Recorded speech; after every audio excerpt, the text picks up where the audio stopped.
Oke, assalamualaikum warahmatullahi wabarakatuh. Waalaikumsalam warahmatullahi wabarakatuh. Salam sejahtera, selamat sore. Ini adalah podcast ketiga dari International Politik Forum. Kita fokus mengundang beberapa duta besar baik aktif maupun yang sudah tidak aktif. Salah satu pembicara di hari ini adalah Bapak Bagas Hapsoro. Beliau pernah menjabat sebagai duta besar Indonesia untuk Lebanon ya Pak ya? Ya. Terus kemudian duta besar Indonesia untuk Swedia dan pernah juga di bagian ASEAN ya Pak ya, Ya. secara keseluruhan. Tapi sore ini kita sebenarnya lebih spesifiknya itu membahas tentang diplomasi kopi. Ya, jadi ini nanti sifatnya keseluruhan karena bisa kalau saya mengamati dari Instagramnya Pak Bagas itu sangat concern banget yang namanya membahas tentang kopi, diplomasi kopi. Bahkan saya pernah mengunjungi beberapa dubes, kalau diplomasi kopi hubungin Pak Bagas. Seolah-olah udah ahli banget dalam ini. Nah, mungkin langsung saja Pak Ya. untuk membahas ini. Yang kita bahas ringan-ringan saja, santai. Saya tuh pengen tahu, kalau saya salah satu penyuka kopi juga, tapi kopi apapun yang penting enak lah, Ya. saya bilang gitu. Nah, untuk pembahasan ini saya pengen memberikan pertanyaan ringan. Kalau dari Pak Bagas sendiri, kopi favorit Pak Bagas itu apa sih? Baik dunia maupun di Indonesia. Terima kasih. Ini Ya. pertanyaan yang bagus ya, to the point.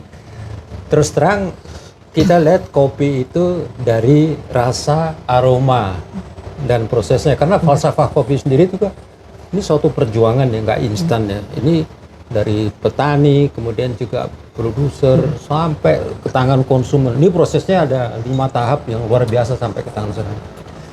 Nah ini kan membutuhkan perjuangan kan. Iya. Perjuangan dan 98% di Indonesia ini adalah perkebunan rakyat. Iya, milik rakyat. Kalau komoditas yang lainnya seperti katakanlah kelapa sawit, katakanlah mungkin kokoa itu lain-lain ya. Tapi ini begitu ngomong kopi berarti rakyat. Iya. Nah di situ yang kita harus bergerak. Terus yang kedua, nah ini yang orang-orang juga nggak ngerti juga apa kekuatan Indonesia mengenai kopi itu. Alhamdulillah kita ini hanya satu-satu negara di dunia ini satu-satunya yang memiliki geographical indication. Geographical indication itu adalah suatu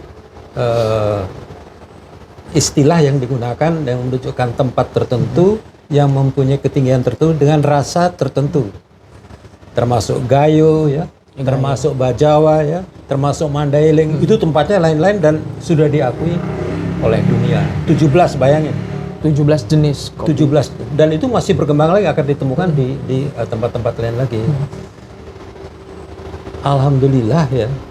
Kopi Gayo ini sejak saya pertama yang namanya cinta pertama kan kita selalu ingat terus ya. Iya, kalau sama cinta pertama. Iya. Setelah saya lulus SMA, saya suka itu. Dan ternyata ini juga menjadi kegemaran banyak orang.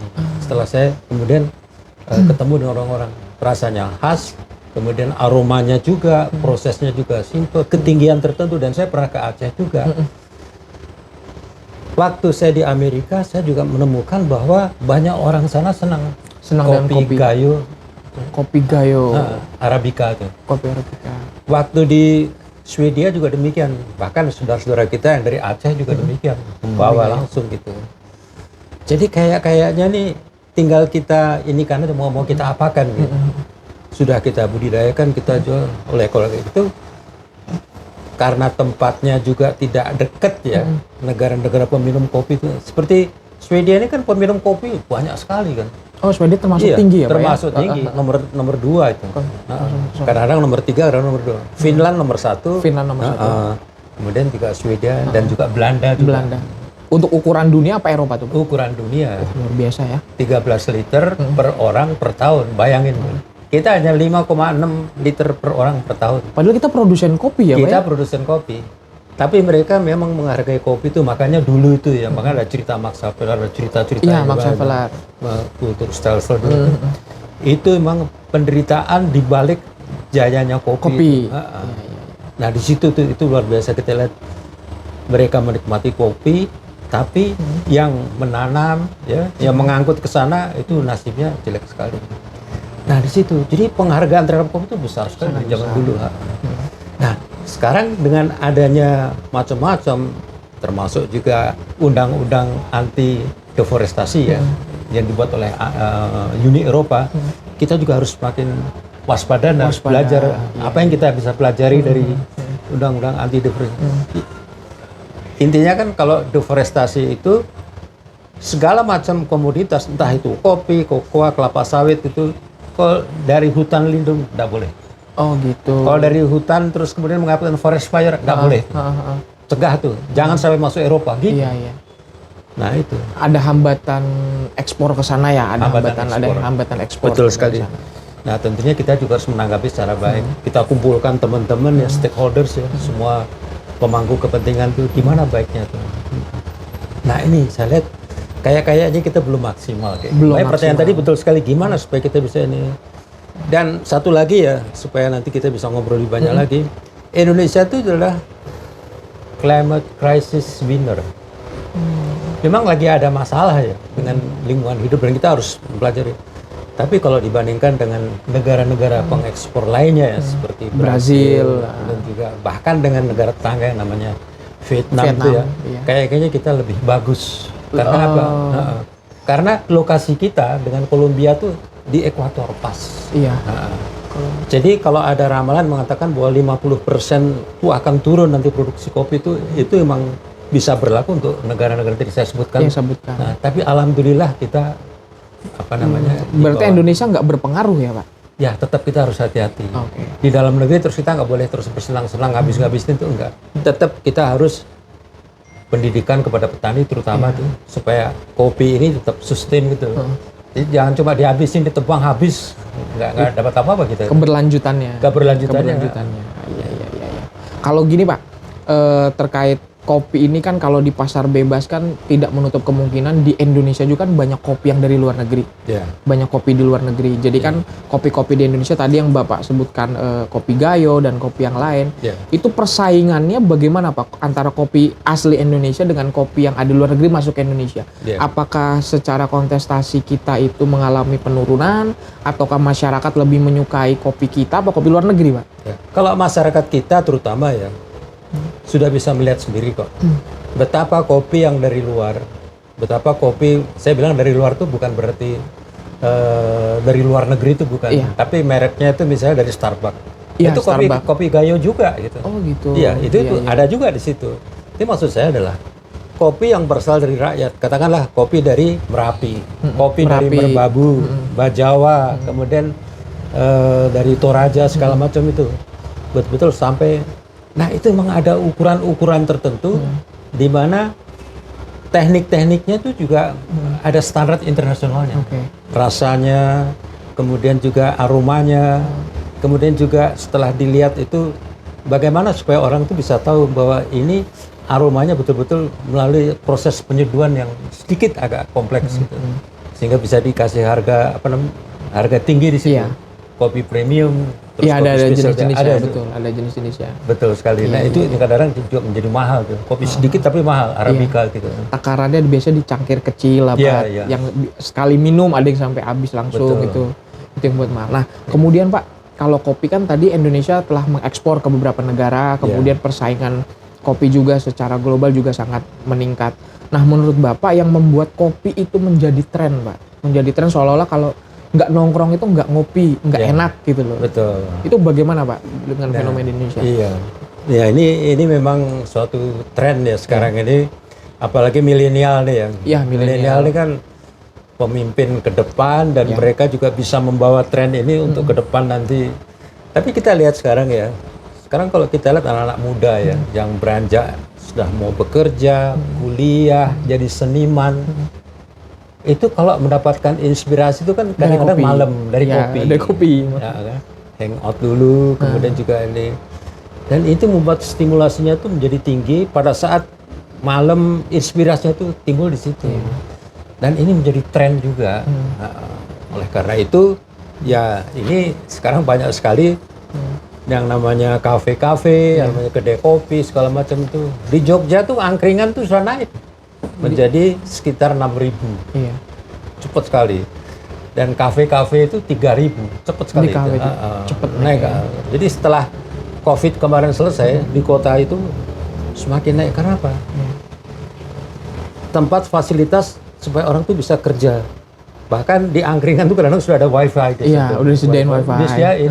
Dan mereka tetap bekerja di situ. Jadi itu menjadi tren juga. Gitu.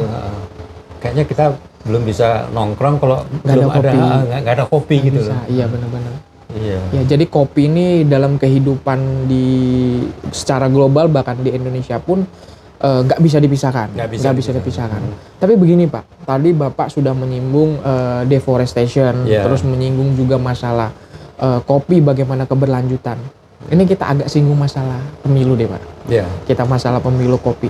Nah, waktu Bapak menyinggung masalah kopi, saya mikir kalau saya flashback kampanye kayaknya saya kalau nggak salah, saya belum pernah mendengar salah satu kandidat pun yang menyinggung tentang masalah kopi.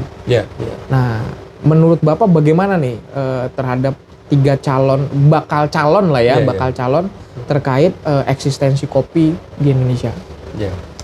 Ya, terima kasih, pertanyaan ini sangat bagus. Kalau menurut saya tidak hanya kepada bakal calon, rakyat biasa, bahkan kepada para pemimpin yang sekarang ini ada ya, pengusaha, kemudian juga yang mempunyai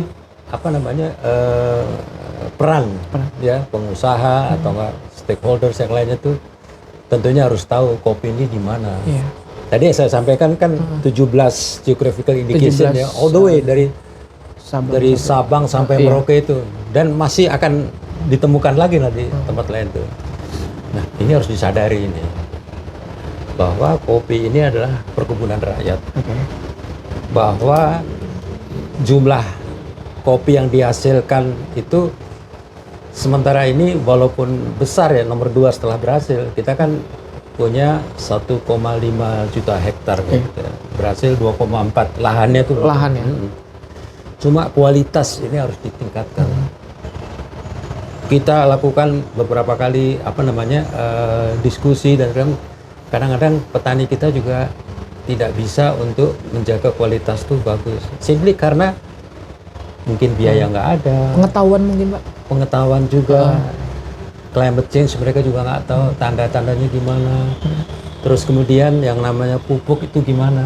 Ada beberapa pupuk yang dilarang untuk masuk ke Jepang, ke negara tangga sekitar sini aja, termasuk Filipina. Jadi pengetahuan itu penting sekali tadi itu.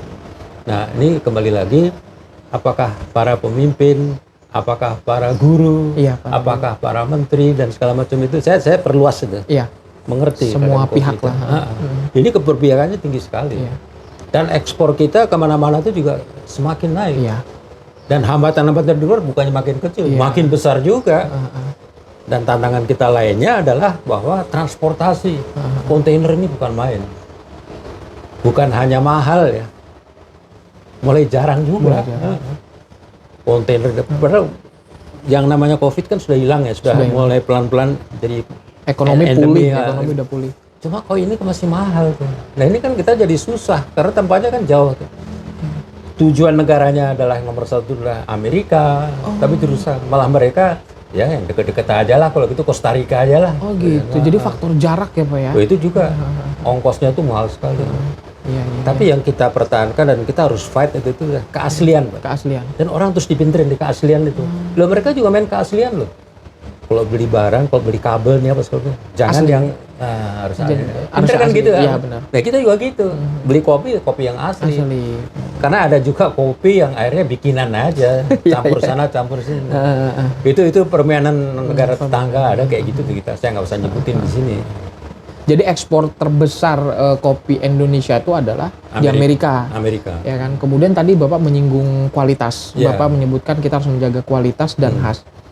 Pengalaman Bapak sebagai duta besar baik di Lebanon, Swedia dan di ASEAN, menurut respon mereka, kualitas kopi Indonesia itu apakah bisa ditiru di negara lain atau enggak? Ini bener real Indonesia nih. Kalau soal itu memang sudah ada pengakuan dari mereka, susah ditiru ya. Susah. Yang menjadi isu adalah keajekan, sustainability-nya. Kita mau pesan kopi ini nih udah pas nih, cocok nih untuk Lebanon ya. Katakanlah kopi robusta asli yang dari Temanggung atau enggak dari daerah-daerah yang robusta itu sangat dominan di situ. Cuma keajekan datangnya ini, kadang-kadang datang ini terus kemudian oh kalau gitu coba kopi lain lagi. Iya. Padahal orang masih ingat yang tadi, yang asli sebelumnya. tadi. Nah itu nomor satu ya. Terus yang nomor duanya juga memang kita harus mempunyai produksi yang betul-betul bagus, massal dan bisa dipertanggungjawabkan gitu. Kalau perlu gudang-gudang penyimpanan segala macam juga perlu didirikan dalam hal ini. Dan saya juga mendapat masukan banyak dari para pengusaha. Sebaiknya sih bahkan di luar negeri, ada gudang stok penyimpanan untuk kopi-kopi dari khusus Indonesia. Iya, Indonesia. Iya.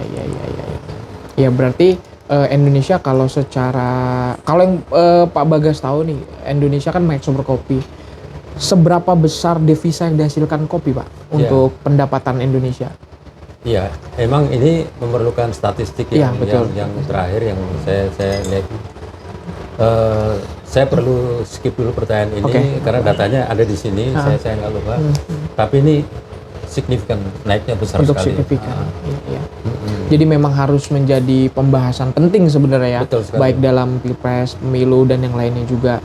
Kemudian waktu saya kuliah itu saya pernah belajar bahwa Indonesia tuh pernah punya masalah kopi di WTO, Pak. Pernah di WTO maksudnya karena kopi Indonesia tuh diterima di beberapa negara, khususnya di Amerika. Akhirnya kopi yang di Amerika itu merasa kalah saing. Akhirnya ada semacam kuota kopi ke sana itu dibatasin, kemudian biaya pajaknya ditinggiin dan lainnya gitu loh. Yeah. Nah, yang saya tanyakan adalah apakah hambatan-hambatan kopi Indonesia masuk ke negara lain itu masih ada atau bagaimana, Pak? Masih. Terutama non tarif ya. Hambatan non tarif. Kalau hambatan tarif itu kan pajaknya tinggi sekali, dia susah masuk. Kalau ini bukan pajaknya. Isunya adalah ada kontaminasi. Nggak sehat bahan kimia, nggak sesuai dengan lingkungan hidup, tidak sesuai dengan kesehatan. Betul sekali. Makanya ini negara yang namanya Prancis, Jerman, Inggris ya, itu masih menempatkan dalam beberapa produk tertentu ini kelihatannya belum bisa masuk. Tapi alhamdulillah negara-negara ini bisa kita ajak untuk diskusi, untuk rundingan segala macam. Dan kita juga aktif di kelembagaan internasional ya, International Coffee Agreement itu selalu kita bekerja sama bagaimana meningkatkan produk dan kita saling belajar pengekspor ini supaya kita juga belajar gimana sih kalau misalnya katakanlah negara Kolombia mengatasi masalah ini gimana, dan hubungan dengan eksportir importir itu bagaimana, dan mereka kadang-kadang suka bilang oh kalau gitu ikutin aja beberapa pelelangan kita aktif di sana. Alhamdulillah bahkan barista yang top di dunia tuh orang-orang Indonesia. Oh, baristanya. Contohnya saya sebut satu aja, sebenarnya banyak sih. Namanya Michael Yasin. Michael Yasin ini dulu belajar di Melbourne. Oke. Kemudian dia sudah jadi barista. Meningkat lagi, terus Q grader istilahnya kalau itu Q grader itu. Dan mereka dengan teman-teman itu terus diskusi dan selalu dipakai acuan untuk Specialty Coffee Association of Indonesia ini di bawah pimpinan Pak Daryanto Witarusani. Dan alhamdulillah namanya semakin bagus, tidak hanya Robusta dan ini loh, Arabica. Kopi Liberica pun juga yang dari Kalimantan Barat. Dari Kalimantan. Menang kemarin di Spanyol. Berarti kompetisi kopi sedunia pun kita cukup bergengsi juga ya, Pak. Betul sekali. Memenangkan beberapa kompetisi itu. Ya, nah, ini menjadi tugas kita semuanya, tidak hanya di dalam negeri ya. Termasuk juga di mancanegara ini, di mana Kementerian Luar Negeri juga punya akses ya, KBRI, KJRI, terus ITPC juga ya. Nah, Indonesian Trade Promotion Center bekerja sama, dan mereka juga akan menghubungi importir setempat, asosiasi setempat supaya bisa mengenalkan kopi-kopi kita. Dan alhamdulillah ada kenaikan terus. Kalau di luar negeri, Pak, baiklah bisa Swedia, bisa Lebanon, dan beberapa negara ASEAN, ada nggak sih Pak komunitas kopi Indonesia di sana? Ya. Di luar negeri? Ada. Saya perhatikan untuk Amerika itu ya, di daerah timur, daerah barat itu sangat maju mereka, komunitas-komunitas itu. ada yang namanya Bhinneka Coffee. Bhinneka Coffee. Bhinneka Coffee. Ya. Dari namanya Itu juga sangat, Indonesia itu, iya, Bhinneka Coffee. Sangat aktif. Mereka saling tukar menukar Iya. pengalaman tuh. Dan saya senangnya itu mahasiswa Amerika sendiri juga diajak kayak gitu. Oh, iya. Untuk melihat bagaimana produksi yang di sini dan produksi yang di sana gimana dihasilkan. Dan kami juga dari kalangan Kementerian Luar Negeri khususnya dari perwakilan itu ya. Terus memberikan masukan kepada Kementerian Pariwisata supaya ada wisata kopi juga. Ada wisata kopi. Jadi kalau orang ke Indonesia itu tidak hanya lihat potret sudah ngopi selesai enggak, tapi lihat prosesnya. Proses Ya, pembuatannya. pemetikannya, kemudian juga dengan cara gimana masuk. Ini kan nggak mungkin didapatkan di negara tangga. Saya nggak nyebutkan negara mana ya. Iya. Tapi kalau pengen asli seperti itu tuh, ya datang ke Temanggung, ke Wonosobo, datang juga ke apa namanya ke Bajawa, Toraja segala macam. Ya udah. Lah kita kan sampai ditiru sama negara sebelah Iya. kan. Wisata ini tepatnya di situ pada itu dari Indonesia. Dari Indonesia Sampai kayak gitu. Iya. Banyak negara tangga yang Kalau Pak Bagas sendiri nih, waktu sebagai duta besar dan sekarang, sehari itu biasanya konsumsi berapa kopi Nah, Pak? Segelas, 2 gelas apa? Iya. Saya sekarang harus membatasi diri bukan karena apa? Karena kalau saya seneng kopi segala macam itu kadang-kadang serabutan. Jadi ada masanya kopi itu ya katakanlah kalau robusta yang betul-betul inilah berapa grade-nya. Iya, berapa gitu. Terus besoknya lagi kita coba yang lain lagi. Terus tekniknya juga harus apa dengan cupping dulu, nggak cuma ini terus diminum selesai itu enggak. Iya. Jadi bukan rasa hausnya terobati bukan. Tapi juga bagaimana kita bisa merasakan aromanya, cita rasanya gitu. Itu memang beda gitu. Iya. Alhamdulillah beberapa duta besar itu juga sudah menjadi barista. Oh gitu Antara Pak. duta besar kita di Jerman, Siapa tuh Pak Pak? Arif Hafaz Grosino. Arif Hafaz. Itu Iya, teman iya, saya iya, tuh. iya. Beliau sudah menjadi barista yang barista. terkenal lah dalam hal ini tuh. Berarti duta besar mewakili negara, sampingannya barista ya Pak? Karena saya kalau ngedenger seorang duta besar itu, sebagian besar kata mereka berapa duta yang kita ketemuin itu jago musik juga. Nah kalau ini ada yang barista, ya Pak ya. Jadi beragam dari sisi ini ya. Nah oke. Mungkin ini Pak pertanyaan terakhir atau enggak pernyataan terakhir sebelum diakhiri ini. Saya pengen Pak Bagas itu memberikan masukan kepada generasi sekarang, kepada pemerintah dan kepada pihak lain terkait masa depan kopi ini seperti apa, harusnya seperti apa gitu. Silakan Pak. Ya, terima kasih. Satu kata aja, be kreatif. Itu dimanapun juga, apakah itu kebudayaan itu ada macam musik, kopi juga termasuk. Kenapa kopi itu kebudayaan? Lah kopi itu bro tuh kebudayaan kan. Iya. Menyeduh kopi segala macam tuh ilmu kopi itu bro juga tuh. Nah, yang dilakukan orang-orang Eropa menyeduh kan itu teknik-teknik kopi itu bro juga. Dan kita juga jangan semata-mata terus cepat berpuas diri, kreatif gimana memasarkan juga. Dan yang saya senang ya, ini kebanggaan saya juga kepada institusi Kementerian Luar Negeri. Sejak masuk itu sekarang sudah diajarkan mengenal kopi. Jadi Pusdiklat itu sudah mulai memperkenalkan teori mengenai kopi. Ini apa itu terus kemudian mulai dari istilah-istilah ya. Dari petani, agregator sampai dengan yang Q grader itu gimana. Dan narasi-narasi kopi ini kita harus tahu. Nah, yang terakhir juga harus bisa praktek untuk menjadi menyeduh kopi tadi barista. Iya. Jadi sekaligus dia juga sebagai promotor juga di luar. Iya. Betul sekali. Itu menarik sekali tuh. Iya. Bisa ngobrol, bisa sambil cerita narasi apa. Saya ini yang terakhir ya. Suatu saat saya pernah di Rotterdam betul. Belanda ya. Di Belanda. Di situ ada museum di Rotterdam. Tour guide-nya mengatakan ini adalah kejayaan kami, mengingatkan kami. Hindia Belanda.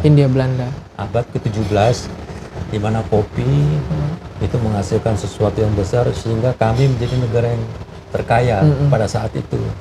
Kami bangga sekali waktu dalam hati saya pikir penjajahan ini era penjajahan. Ini harus banyak baca cerita yang tanam paksa. Iya, tanam paksa benar Max Havelaar. Betul. Nah, mudah-mudahan semua kita bisa belajar juga. Yang lampau jelas kita ini ya, kita udah nggak bisa terulang Ya. lagi ya. Tapi sebagai daya dorong kita untuk belajar lebih kreatif lagi. Dan kita sendiri juga tahu bahwa masa depan itu bukan untuk kita, untuk anak kita juga. Climate change juga bukan untuk kita, untuk anak-anak. Makanya tinggalkan warisan yang bagus. Iya. Ya. Berarti tadi pesan dari Pak Bagas terakhir itu adalah jadi kreatif ya Pak ya untuk Kreatif. pengembangan itu. Tadi juga ada informasi menarik, ternyata di Kemlu itu udah menjadikan diplomasi kopi atau enggak kopi itu sesuatu yang sangat penting, bahkan diajarkan kepada di sana ya Pak ya. Ini Betul. jadi mengindikasikan bahwa kopi ini dia bisa bersifat tren, Ya. dia juga sudah lintas negara, Betul. ya kan? Dan ini juga sudah menjadi sesuatu yang tidak bisa dari kehidupan kita. Betul sekali. Mungkin sekian dari kita dari International Politik Forum. Kita berharap nanti bisa bersilaturahmi lagi, membahas tentang tema-tema yang lainnya. Itu saja dari saya. Sekian dari saya. Wassalamualaikum warahmatullahi wabarakatuh. Selamat sore dan terima kasih. Terima kasih. Sukses selalu. Alhamdulillah. Ya.